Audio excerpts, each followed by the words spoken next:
Airport પર runway વિતરણ બાદ હવે ટૂંકમાં કાર્ગો ટર્મિનલ નિર્માણની પ્રક્રિયા હાથ ધરવાના સંકેત અપાયા છે, જે મુજબ ટૂંકમાં કાર્ગો ટર્મિનલ માટેના ટેન્ડર પ્રસિદ્ધ થઈ શકે છે।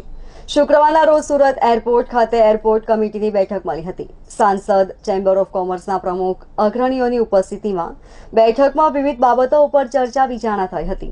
બેઠકમાં એરપોર્ટ ડિરેક્ટર પ્રમોદ ઠાકરે વિવિધ બાબતો રજૂ કરી હતી, જેમાં બફેલો હિટ બાદ સુરત એરપોર્ટ પર હાથ ધરાયેલી ડેવલપમેન્ટ કામગીરીની રજૂઆત કરાઈ હતી। આ ઉપરાંત રનવે વિસ્તરણ બાદ ટૂંક સમયમાં જ હવે કાર્ગો ટર્મિનલ નિર્માણની કામગીરી હાથ ધરવાની શક્યતા દર્શાવી હતી। ઉપરાંત તે માટેની ટેન્ડરિંગ પ્રક્રિયા પણ ટૂંકમાં હાથ ધરવાના સંકેત આપ્યા હતા।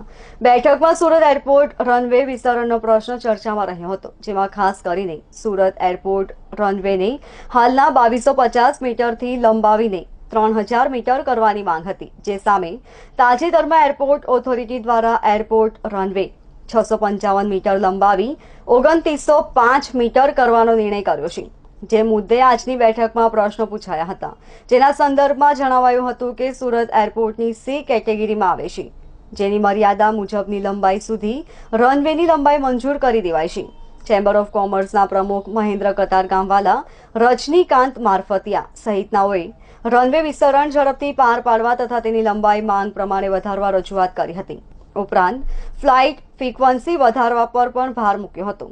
બેઠકમાં એરપોર્ટ તંત્રે રનવે વિસ્તરણ પ્રક્રિયા ઝડપથી પાર પાડવા માટે મેઇન રોડના વરસાદી પાણીના નિકાલની વ્યવસ્થા કરવાની આવશ્યકતા દર્શાવાઈ હતી, જે બાબતે પાલિકા તંત્રે પણ તમામ મદદની તૈયારી દર્શાવી હતી।